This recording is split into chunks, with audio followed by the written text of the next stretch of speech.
ब्रजवासी अगर काली देह के फल खाएंगे तो उनकी मृत्यु हो जाएगी। तो भगवान ने क्या किया? भगवान ने काली देह में आग लगा दी। ब्रजवासियों ने देखा, आग लग गई, चिल्लाने लगे, अरे कन्हैया बचाओ बचाओ, देखो ये आग की लपटें हमें जलाकर भस्म कर देंगी, कन्हैया रक्षा करो रक्षा करो। ठाकुर जी बोले, कोई भी चिंता मत करो, सब अपनी अपनी आंखें बंद करके जो जहां है वहीं बैठ जाओ। सब वहीं बैठ गए। थोड़ी देर बाद अग्नि शांत हुई। ब्रजवासियों ने नेत्र खोले, देखिए प्रभु ने अपने मुंह से अग्नि को निकाला था। इसमें कोई आश्चर्य नहीं है, क्योंकि अग्नि का जन्म भगवान के मुख से ही होता है। अग्नि का जन्म भगवान के मुख से ही हुआ है, तो प्रभु मुख से अग्नि निकालने इसमें कोई आश्चर्य की बात नहीं। इस प्रकार भगवान ने फिर उस दावाग्नि को पान किया। पहले निकाली थी और फिर स्वयं ही पान किया उस अग्नि को। ब्राह्मण और अग्नि दोनों ही भगवान के मुख से कहे जाते हैं। ब्राह्मण के मुंह से कहा जाता है कि आहा, और अग्नि में स्वाहा, दोनों से ही भगवान प्रसन्न होते हैं। अब कार्तिक मास आया। गोपियों ने ब्रह्म मुहूर्त में जागकर स्नान इत्यादि से निवृत्त होकर कात्यायनी मैया का पूजन करना प्रारंभ कर दिया। गोपियां रोज स्नान करके जाती हैं और कात्यायनी मैया से क्या कहती हैं? कात्यायनी महामाये महायोग नधीश्वरी नंद गोप सुतम देवी पतिम में कुरते नमः। हे कात्यायनी मैया, हम आपके चरणों में बारंबार प्रणाम करती हैं और आपसे एक ही आशीर्वाद प्राप्त करना चाहती हैं कि नंद गोप के जो सुत है ना, भगवान श्री कृष्ण की कह रही हैं, तो नंद गोप के जो सुत हैं कृष्ण, वही हमें पति के रूप में मिले। गोपियां नित्य प्रभु से यही प्रार्थना करती। अच्छा, गोपियां कात्यायनी मैया का पूजन करके आ रही थी। रास्ते में ठाकुर जी मिल गए। गोपियों, मुझे बताए कि तुम लोग ब्रह्म मुहूर्त में उठ करके कात्यायनी मैया का पूजन करने जाती हो। गोपियां बोली, अच्छा तो पता है तो हम क्या करें? बोले, मुझे ये भी पता है कि कात्यायनी मैया से मुझे पति के रूप में मांगती हो। बोली, हाँ मांगते तो हैं, जा यहाँ से, तुझे क्या करना? ठाकुर जी बोले, देखो गोपियों, लेकिन तुम्हारी जो स्नान करने की पद्धति है ना, वो ठीक नहीं है। गोपियां निर्वस्त्र होकर के स्नान करती हैं यमुना जी में। भगवान ने समझाया, गोपियों कभी भी निर्वस्त्र होकर स्नान नहीं करना चाहिए। इससे दो प्रकार के अपराध हो जाते हैं। एक तो अपराध लगता है हमें धार्मिक अपराध। धर्म अनुसार यदि देखा जाए तो जल में वरुण देव का वास होता है, और जब आप जल में निर्वस्त्र होकर स्नान करते हैं तो वरुण देव का अपमान होता है। और दूसरा आता है लौकिक अपराध। मान लीजिए आप जल में निर्वस्त्र होकर स्नान कर रही हैं, कोई मंचला आकर आपके वस्त्र चुरा कर ले जाए, फिर आप क्या कर लेंगे? निकलेंगी बाहर जल से? नहीं निकल सकती ना। इसलिए कभी भी निर्वस्त्र होकर स्नान नहीं करना चाहिए। गोपियां नहीं मानी। क्योंकि वरुण देव ने एक बार आकर के भगवान से शिकायत की थी, प्रभु आपकी धर्म नगरी में मेरे ऊपर बड़ा अत्याचार हो रहा है। भगवान ने पूछा, वरुण देव क्या हुआ? बोले, प्रभु आपकी परम भक्त गोपियां मेरे अंदर निर्वस्त्र स्नान करती हैं, मेरा बड़ा अपमान होता है।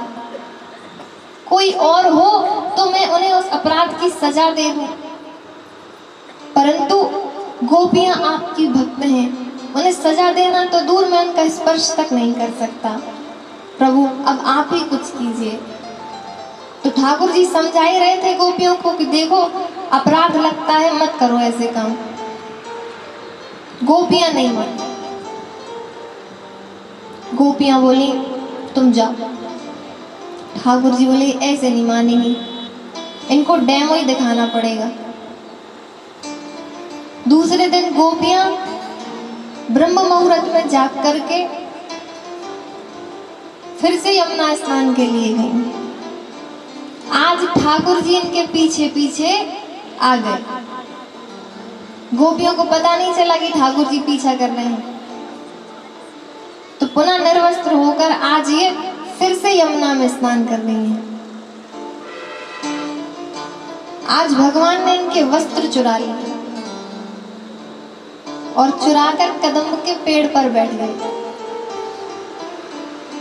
गोपियों ने स्नान किया, किनारे आई, बोली अरे हमारे वस्त्र कहाँ गए? यही बोली अरे देखो अच्छे से, कहीं बंदर वंदर तो नहीं ले गए। पूरे में तहलका मच गया, भैया वस्त्र कहाँ गए, वस्त्र कहाँ गए, वस्त्र नहीं दिख रहे। एक ने ऊपर देखा, बोले बंदर नहीं, ये ले गए, ये चढ़े हैं बंदर, इन्हीं बंदरों ने लिए। तो देखिए कहा जाता है कि ये गोपियां जो है चार, ये चार तरह की भक्ता हैं। मुष्टि मार्ग में श्री वल्लभाचार्य जी कहते हैं कि ये चार ऐसी भक्ता हैं, निर्गुणियां, तमोगुणियां, रजोगुणियां और सतोगुणियां। चार वर्ण की भक्ता हैं, क्षत्रिय, वैश्य, ब्राह्मण और शूद्र। तो पहली गोपी ठाकुर जी से बोली, कन्हैया देख हमारे वस्त्र वापस कर दे, तू जो कहेगा ना मैं वही करूंगी, मेरे वस्त्र वापस कर दे लाला। कि ये है वैश्य वर्ण की। अच्छा बानिया क्या करता है, कहीं फाइल अगर अटक जाए तो सर प्लीज कुछ ले दे के कर लीजिए, तो कह रही तू जो कहेगा ना मैं तुझे वो दूंगी, तू मेरे वस्त्र वापस कर। दूसरी बोली, देख कन्हैया मेरे वस्त्र वापस कर दे, धर्म यही कहता है, दे दे, मेरे धर्म की दुहाई दे रही है। भगवान बोले अच्छे ब्राह्मण है, क्योंकि धर्म की दुहाई दे रही है। इतने में तीसरी बोली, कन्हैया देता है हमारे वस्त्र या नहीं, नहीं तो नंद बाबा यशोदा मैया से इतनी पिटाई लगवाऊंगी कि तुझे समझ में आ जाएगी, वापस कर दे हमारे वस्त्र। भगवान बोले अच्छा धमकी दे रही है, पक्का क्षत्रिय है। वाकई क्षत्रिय वर्ण की थी। अच्छा एक बोली हाथ जोड़ के, कन्हैया तू कहे तो तेरी दासी बन जाऊंगी, मेरे वस्त्र वापस कर दे, मैं तो गरीब हूं, दे दे। भगवान समझ गए ये शूद्र वर्ण की है। भगवान ने कहा अब कभी ऐसे स्नान मत करना। गोपियां बोली ठीक है, वस्त्र वापस कर दो। भगवान ने गोपियों के वस्त्र वापस किए। अब कई लोग कहते हैं कि भगवान ने ऐसा क्यों किया, ये व्यवहार ठीक नहीं था। तो देखिए कहीं ना कहीं वस्त्र हरण तो आप सभी का भी हुआ है। आप सभी इस कथा में आने से पूर्व आज्ञान के वस्त्र पहनकर आए थे। कथा ने आपके वो आज्ञान वाले वस्त्र ले लिए और आपको अज्ञान के वस्त्र पहनाकर भेज रही है। ऐसे ही भगवान ने गोपियों के अज्ञान का हरण किया और उनके वस्त्रों में उन्हें ज्ञान भरकर वापस किया है। आइए अब गोवर्धन पूजा की ओर चलते हैं। ये लीला बड़ी सुंदर है। इसमें एक बात कही गई है कि यदि कोई पुरानी परंपरा वर्षों से चली आ रही है और वो शास्त्रीय नहीं है, अशास्त्रीय है, तो ऐसी परंपरा को बंद करके शास्त्रीय परंपरा शुरू कर देनी चाहिए। वर्षों से ब्रज में इंद्र की पूजा होती आ रही है। आज घर घर 56 भोग बन रहे हैं। ठाकुर जी ने देखा आज तो सब अपने घर में व्यस्त हैं। मैया के पास गए, मैया, ओ मैया, इतनी तैयारी काय की चल रही, तुझे 56 भोग काय को बना रही? मैया बोली, देख लाला, आज समय ना है मेरे पास, तू जा बाबा से पूछियो जाके, जा यहाँ से, अभी मेरे पास समय ना है।